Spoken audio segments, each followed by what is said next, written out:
19 février 2023, ça fait 40 ans depuis la disparition de Jean-Didier Bolikango, fondateur du Parti de l'Unité nationale, date très symbolique pour Élisée Bokoumwana et tous les membres du Puna qui ont honoré la mémoire du fondateur de leur parti.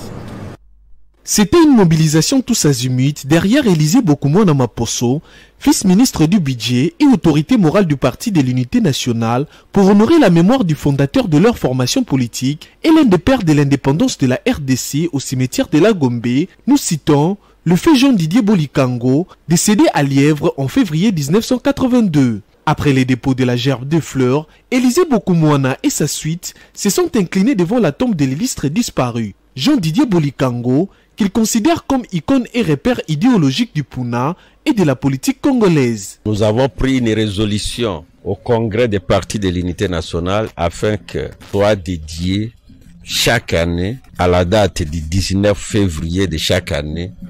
la commémoration de cet illustre disparu. Il est prévu aussi dans les résolutions de notre congrès, tout ce que nous avons dit, l'amélioration de ces sites et peut-être une décision du congrès, car on aura aussi les congrès, pourra faire que le corps qui est ici soit exhumé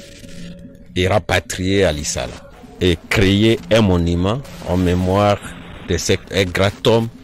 de la politique congolaise. Après les cimetières, direction le siège du parti où une messe commémorative a été dite par un prêtre catholique devant les militants et cadres du Puna. Occasion pour Élisée Bokoumwana de motiver ses troupes à suivre le pas du père fondateur dans sa lutte pour le bien-être de la nation.